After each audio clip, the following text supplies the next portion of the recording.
A young man named Marco rides the subway late at night, restless and searching for something more. A sharp-eyed woman named Lynn slides beside him and notices the leaflet in his hand. She hands Marco a small card stamped with an eye inside a triangle and whispers, "Answer honestly when they ask." Marco enters a dim basement. A circle of strangers sits under a single bare bulb. The air is thick with possibility. Master Hollis, calm and commanding, asks one simple question: "Why are you here?" Marco swallows hard and answers, "To belong, to matter." Hollis studies him in silence. A blindfold is placed over Marco's eyes. Candles flicker. A ritual begins, more psychological than mystical. Marco leaves clutching a pamphlet that reads, "Novice, do the work."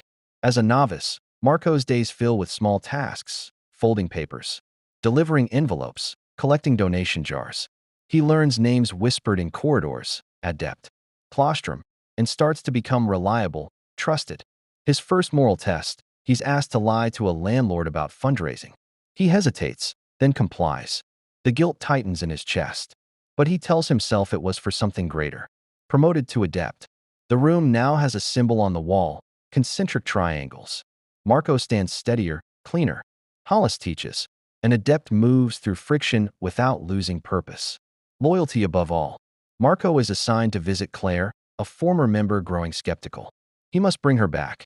Claire asks, "Where's the line between the group and the self?" Marco answers with words he doesn't fully believe. Claire walks away. Marco's hands tremble. He tells himself it was for the greater good. Years pass. Marco rises to Claustrum, guardian of internal affairs. The group now has offices and dark blazers. He records conversations, edits messages, monitors members. He tells himself it's necessary to keep order. Lynn confronts him in a hallway. She says, "We were searching, not stealing people." Marco's voice is flat. "We keep order." Lynn's eyes flash with disappointment. She fingers her lapel pin and leaves. Marco is now Regent, overseeing recruitment and finances. The rooms are richer, the incense heavier. A donor named Mr. Oak asks for influence in return for his generosity. Hollis's voice echoes, "Influence is an economy. You don't spend loyalty, you invest it."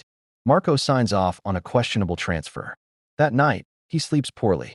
As Praetor, Marco enforces doctrine with cold precision. The ritual now is clinical, oaths under harsh light. A member named James is brought before Marco.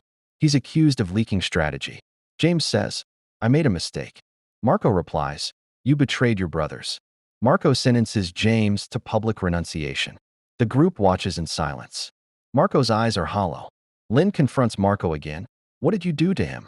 He answers, "I saved the body of the group." Lynn asks, "And your soul?" Marco has no answer. He stares at nothing. Years later, Marco is Illuminarch, the visible face of the order. Hollis watches from the shadows and asks, "Did you find what you were seeking?"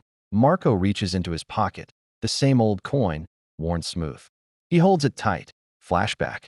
Claire leaving, James broken, Lynn slipping away, Marco's first lie, all intercut in rapid flashes.